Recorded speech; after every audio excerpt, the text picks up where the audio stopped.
it is time to start the 411. Let's do this. My name's Chris. I'm Marcus. I'm Michelle. The goofiest thing we've ever done. And I'm Eddie. I'm Diana. And that's everybody. So I think today we are going to talk about HyperDocs. So HyperDocs, what do you think? I'm going to have to play Switzerland for a little while here on this one. I don't get it. I really don't. I don't know a whole lot about them. I don't understand the purpose of them. I know Diana's really big into HyperDocs, so maybe she can talk about it. Yeah, I wouldn't say I'm Switzerland, but I'm undecided. I'm not neutral. I can see benefits and some pretty legitimate downfalls. I'm just not sold yet, so somebody's gonna have to convince me. Well, I think HyperDocs are a great solution if you don't have an LMS. So I've never understood doing the HyperDocs in conjunction with an LMS. It's a place you can already design digital content.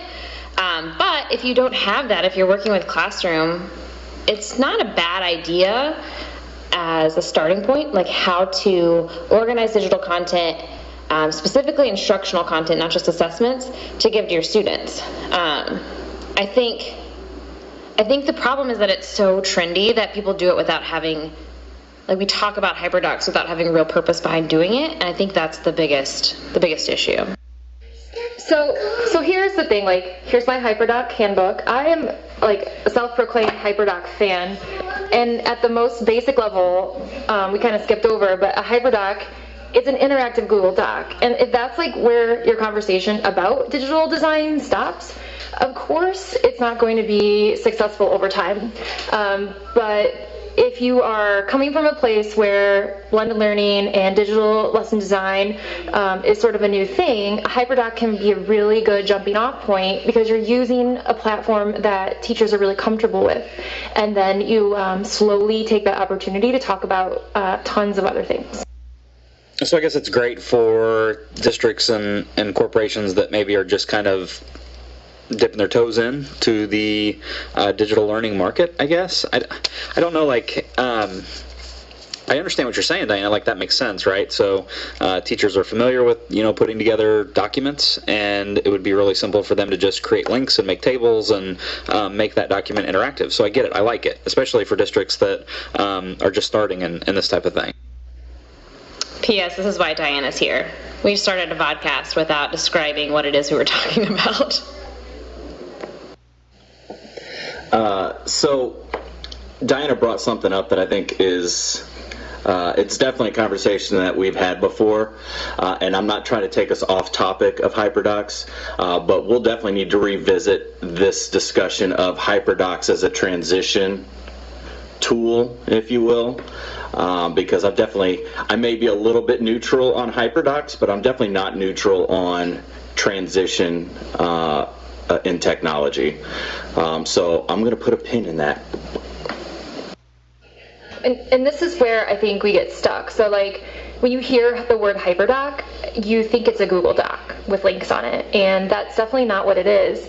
And I'll say, like, most of the HyperDocs that I've seen made lately aren't even docs at all. So, like, if you focus, I guess what I'm really saying is, like, if you focus on the product of putting together a document, then you're totally missing the mark here. Like, HyperDocs, you have to think of it more of like a process concept, and then it really starts to click, and you talk about ISTE standards and the 4Cs and SAMR, and you don't even really get to the tool conversation until the very end of that process. So I think the mistake is not doing HyperDocs wrong, but the mistake is thinking of it as a product.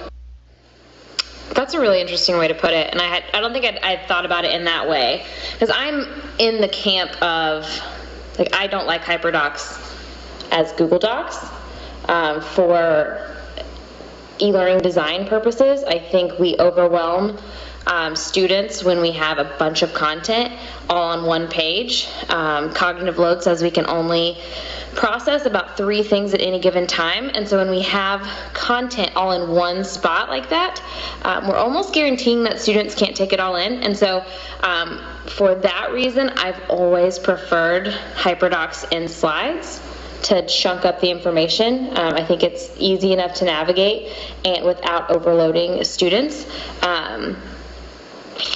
But I think you're onto something. Like, I like the way that you are framing that. And Michelle, we've been talking about this thing for a couple of weeks now, and one thing that you said a while ago that really stuck with me is that putting everything in one place just for the sake of putting it in one place isn't really a good goal.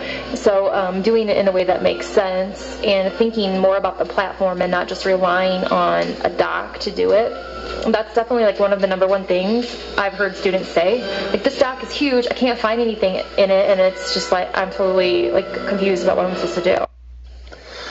So, real talk, I have not done anything with HyperDocs as not a Google Doc. So I'm guilty of ignorance when it comes to HyperDocs within slides. I mean, I know it's a thing. I've not done it myself. But my first instinct with HyperDocs, the first time I saw somebody talk about it, was honestly like a phrase that my mom used to say all the time, and I'll edit it, but my mom used to say, you can't polish a turd.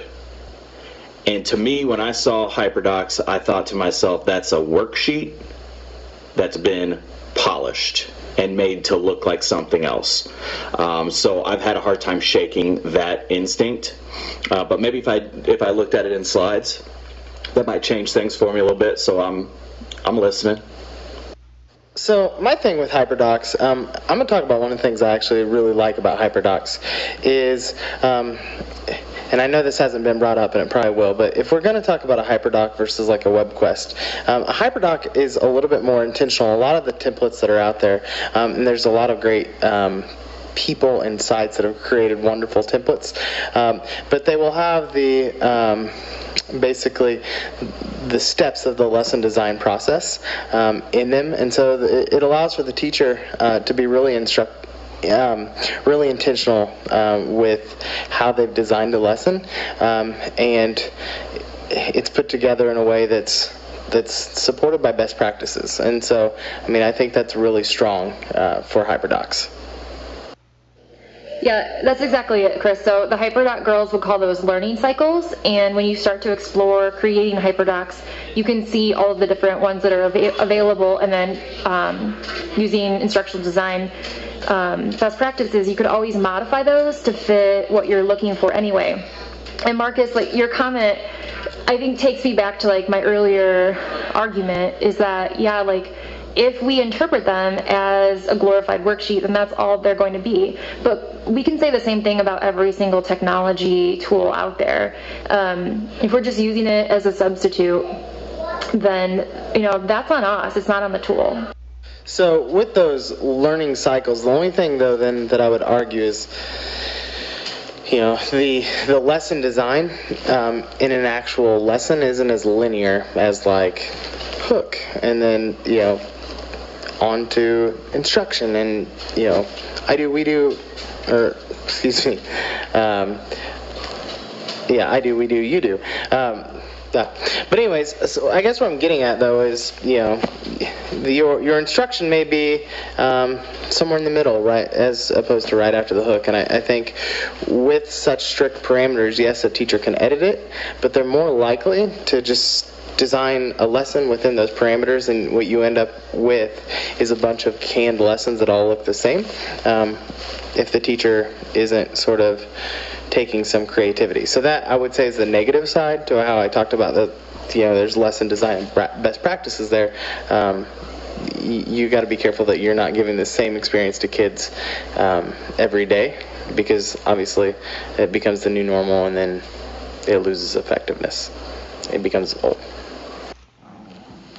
Well, and I think that it all comes back down to teaching the process. And I think that's where we fall short. If we're really honest with ourselves, most trainings or professional learning that I've seen around HyperDocs, it's been very template-driven, how to create this hyperlink document, which that's not groundbreaking in any sort of way. But I think if we talk about how you can use it to create personalized learning opportunities, so that it's not necessarily linear, that you have students that are connecting with each other and giving them choice. I think that's possible, but I think we have to change the way that we're training on HyperDocs, and maybe even ditch the language. Sometimes I think vocabulary becomes so popular that it becomes synonymous with bad practice, and that's why maybe I've never felt super excited about HyperDocs. But I also think that means that, we are all in some capacity responsible for professional development around these types of ideas, and I think that means we need to shift our focus to how do you design online experiences for students. This is not something that any of us were probably trained for how to do in college. We're not seeing a lot of professional development on it in our schools, but then we're expecting this design to happen for students, and then we're shocked when it isn't as high quality as what we expect face-to-face instruction to be. And it's because we're not providing enough dedicated time to teach each other how to design in an online space. Yeah, I'll completely agree with you there. I sort of wish that we could call it something else, because when it's done well, it really becomes something else beyond just the HyperDoc. And I'm not saying it's perfect, but my approach to this is not to train in a big group with it really at all. I think one-on-one with teachers when it comes to this is the best, because you have to differentiate within that PD. So some teachers might want to talk about elements of blended learning and doing some flipped classrooms or something, and another teacher might really only be ready to talk about curating digital content. And I think with this, if we do the big group, the training versus the coaching, that's probably a huge part of why maybe we've seen so many HyperDocs that haven't been much more than the glorified worksheet. All right, so we need to accomplish two things then. I need to see what you guys, and maybe this is in a future vodcast, I need to see what you would deem a good HyperDoc in a Google slide, because I don't even know what that looks like. I'm interested, I'm intrigued, I'm hooked, but I don't even know what that looks like. So I need to see that in the future, and I think we need to go ahead and pull a Bill Shakespeare here and coin a term. We need to right here today, or maybe not today, but we need to coin a term for what the new HyperDoc is going to be and get rid of the stigma. Megadoc. No, that's not it. Sorry, I'm listening. I'm not super enthused about HyperDocs, but I'm listening. I am just like Marcus in this conversation. I'm listening, and I think there are some things that might be a little easier to transition with in my district with some teachers to show them, what a HyperDoc could do for them. Let's come up with a better name. I like that idea. I think a better name sort of already exists. Digital lesson design, online design. Michelle would probably be a better one to speak to this. And I want to be clear too, though I don't have a really hard stance one way or the other on HyperDocs, I have sort of toyed around. I think everybody that is an educator who hears the new thing wants to tinker and wants to experiment and play. I've made a HyperDoc as a sort of a living resource for teachers for e-learning, and I felt like that was effective. It's something that they can go back to. I've got tutorials built in and other resources and so on. But again, I'm not treating the HyperDoc as a lesson. It is more just providing a centrally located, easy to access resource for teachers. So by the definitions that Diana and Michelle have given, I'm kind of just superficially using that tool. And so I guess what I would be interested in doing is finding out what good use of a HyperDoc would actually look like, because I feel like my use is pretty superficial. So, I think we've established that HyperDocs, when deployed effectively, are a really good thing. So, would any of you guys like to share some places where, if there were teachers that were wanting to learn more or get more access to HyperDocs and maybe some of the templates that we've talked about, where would be a good place to start? So, I heard about HyperDocs, a few years ago like everybody else, and I didn't think much of them.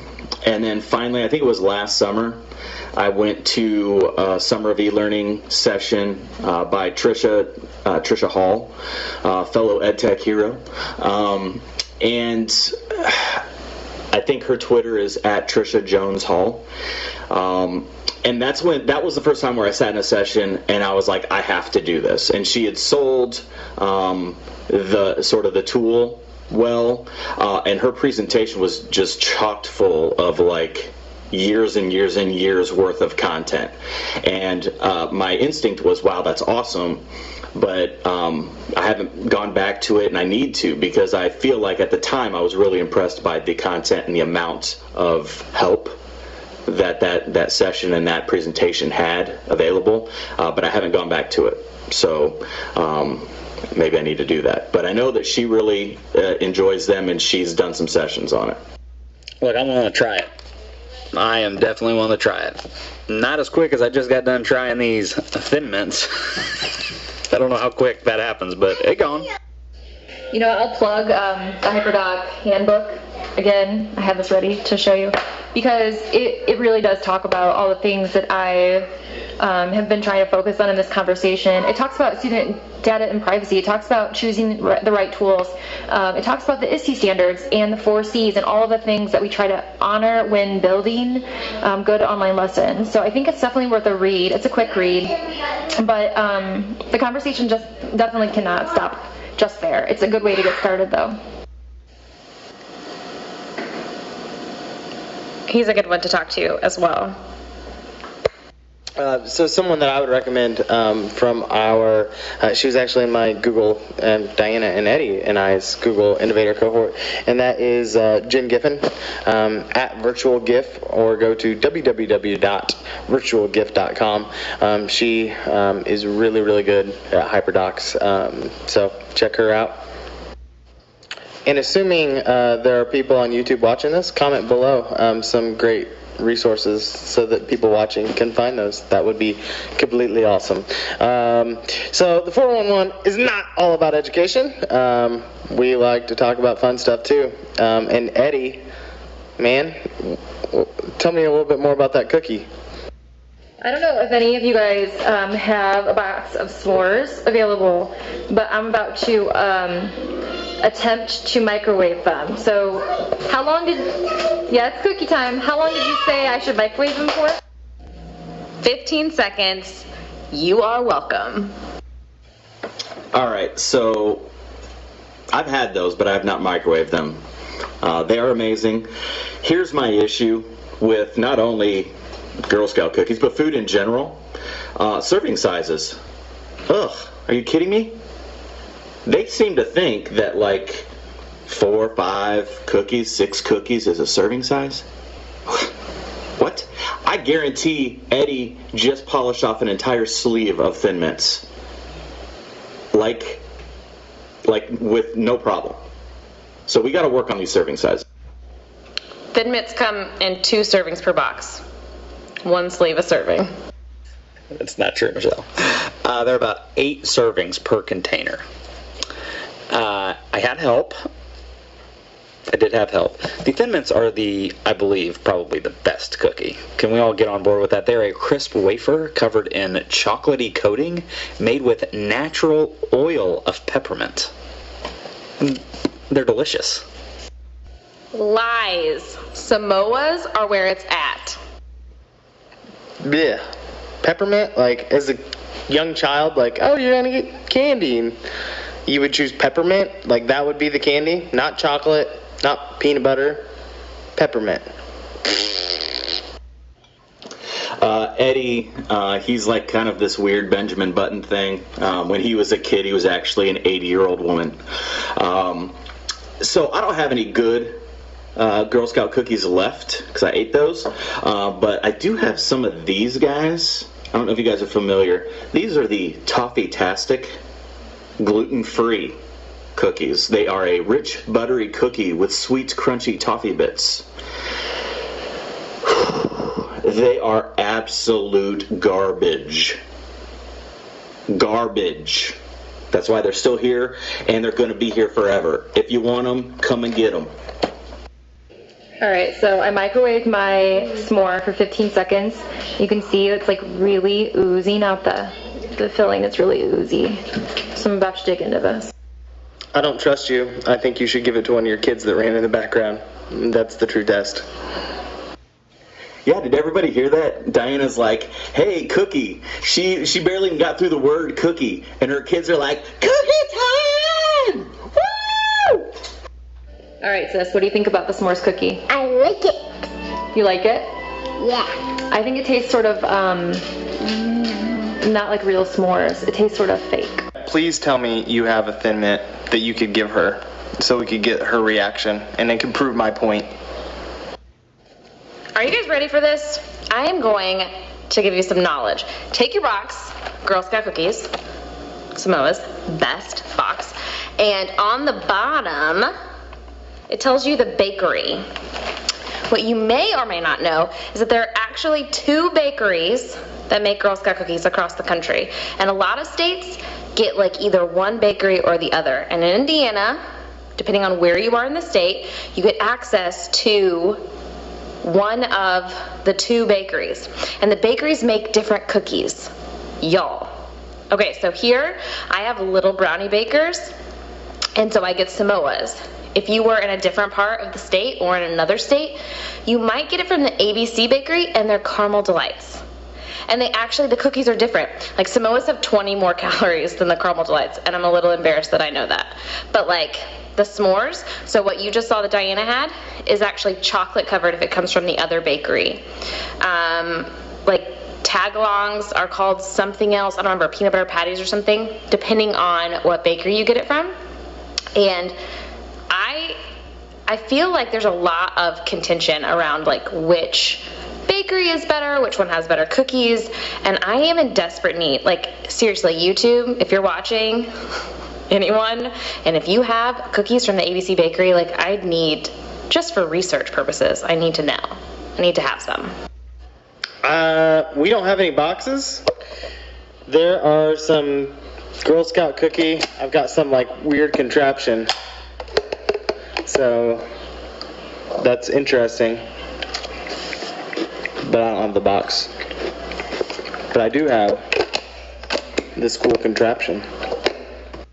So like I've heard of this thing, right? So my wife, who is from southern Indiana, Evansville, Vincennes area, claims that the Thin Mints are different here in the Indianapolis area, that they're kind of ridged, and they have like, it's very weird. I don't believe her. I've never seen those Girl Scout cookies. They're also wrapped differently. So like as we have the clear wrapping, she claims that the Thin Mints down south have like a tinfoil wrapping. It sounds made up. Now, that just blew my mind. Like, so there's like an East Coast, West Coast Girl Scout cookie bakery thing going on, and I didn't even know it. I'm intrigued. She's totally right. Like one of the Thin Mints has more peppermint for all of those kids out there that love peppermint. But one has more peppermint than the other, less chocolate, it's shaped a little different. I'm telling you, this is real. Google it. Can somebody please tell me why we are segmenting an entire audience here by just thrashing Thin Mints like they're the worst cookie that Girl Scouts put out because they enjoy a little peppermint in their cookie? I mean, have you tried these things frozen? Have you tried them with ice cream? Have you tried 2 sleeves in an hour? Okay, Eddie, calm down. I love Thin Mints, but I will say my favorite are the Do-si-dos. Although I just gave my son a do-si-do to try, and he took a bite, put it down, and said, "Give me the rectangle ones." And that was a s'mores. So s'mores seem to be big with the kids. Guys, I'm going to have a whole box of Samoas gone by the end of this recording. Just for research purposes, obviously. All right, so I told you guys that I had the Toffee Tastics, which I have eaten and didn't like. But I bought the trefoils because I felt like they were the classic. Like, I don't even think I've ever had a trefoil, but I thought that must be like the go-to. It says traditional shortbread. You can't possibly screw this up. You can't mess this up, right? So I'm going to try it. I got one sleeve, clear. I'm going to try one right here and just see. I'll give you the 411 on the trefoils. Michelle, is there an equivalent? This is Little Brownie Bakers. Is there a ABC Bakery trefoil? I don't know. I'm going to take a bite and I'll get back to you. It's shortbread. Like, as a child, we're like, Mom, could we have shortbread for dessert? No, let's talk about the gross ones, okay? Michelle, was it you that told me the Savannah Smiles are going, like this is the last year? I love lemon stuff, like lemon meringue pie, I love it. And I figured that would be sort of like what this would taste like. These are nasty. And this is what our box of s'mores looks like, just for my children in the last couple minutes. I did hear that. I don't know if it's secret information, but I heard Savannah Smiles are going away. I kind of like them. Like, I like the lemon.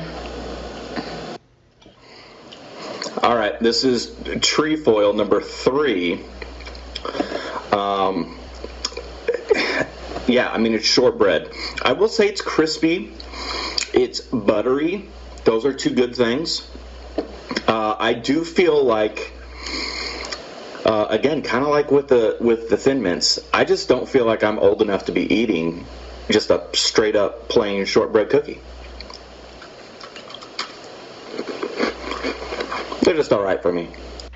He's 3 cookies in. He goes, "Hey guys, I'm gonna try this trefoil," and the next thing you know, he's like, 3rd cookie. Marcus, are you a coffee person? Because if you take those shortbread, dip it in some coffee, that's really good. Diana hears the effects of giving your kids a bunch of cookies in the background. And that's the real 411. So one of the things we're doing this app or this vodcast on the app Marco Polo, and one of the features that we found is the fast forward feature is a lot of fun. There's also some voices and stuff. So I can sound pretty macho. But anyways, let's try out the fast forward feature and let's play a little game and remix some songs. What do you say? I don't trust it. Not at all. We might as well. We're here. We got some time to fill. But yeah, big shout out to Marco Polo. Like, they completely blew it out of the water and said, "We'd love for you guys to use the app as your platform." So we're really excited about that. We can do this, on our off time, which is available virtually for us to do this vodcast. So really exciting. Thank you, Marco Polo. That's our plug for the big bad Marco Polo corporate office. Marco! I don't think you guys are ready for this songbird right here. Chris, it's your game, so we'll let you take over. I can't believe I just said that. When I say Marco, somebody says Polo. I thought that was a very obvious thing to do. Let's go, guys. Come on. Can I still do it now? Polo! Polo! As it's starting to set in with me, I think I just gave full, access to let Chris do whatever he wants. Big mistake. Alright, so here's how the game is going to work. I have I don't know if you can see it over there, but I've got an Amazon Alexa over there. And you're going to throw a song at me. And then I'm just going to belt it out. And we're going to have to record it with the fast forward feature to get that remix, and then I get to pick somebody and my song, my choice. So, someone, what you got? So many options.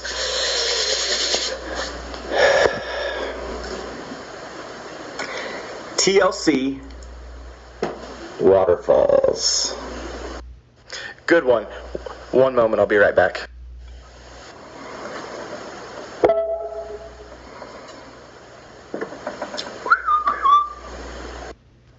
That's better. Alright, here we go. Remix! Chasing waterfalls, please stick to the rivers and the lakes that you used to. I know that you're gonna have it your way for nothing at all, but I think you're moving too fast. Come on, Marcus. Endless love. Do it. My love, there's only you in my life, the only thing that's right. My best love, you're every breath that I take, you're every step I make. And I want to share all my love with you. No one else will do.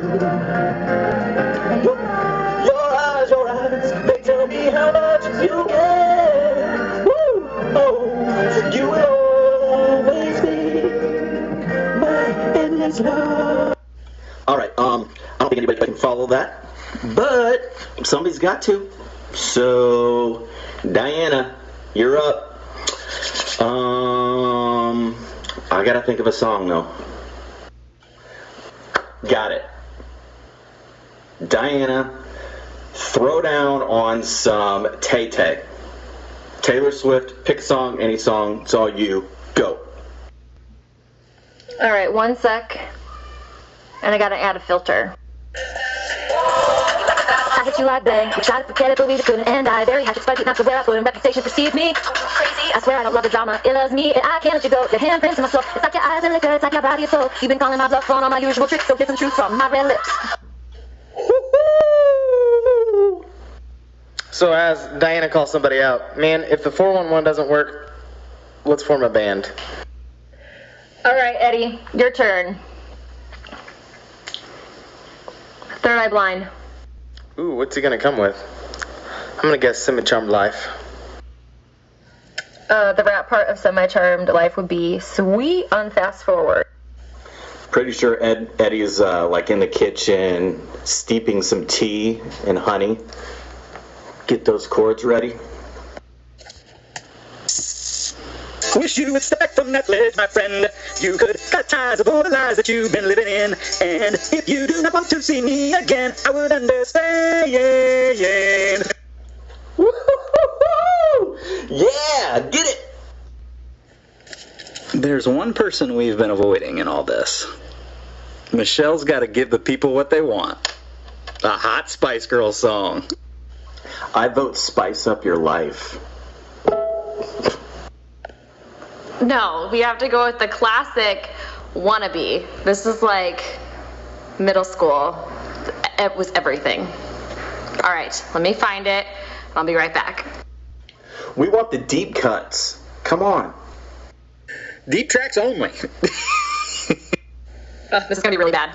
I feel like if I put a filter on it, maybe it'll make me sound better. You guys ready? I'll tell you what I want, what I really, really want. So tell me what you want, what you really, really want. I'll tell you what I want, what I really, really want. So tell me what you want, what you really, really want. I wanna really, really, really wanna say, if you want my future, forget my past.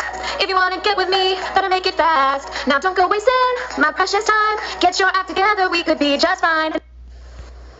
Woo-hoo. Now here's the story from A to Z. You want to get with me, you better listen carefully. Sorry, I don't know what came over me. I get a little excited. It's my karaoke jam. So, hey, great job. I think we just end it right there. We just end it right there. It's a great 411 vodcast. And that's the 411.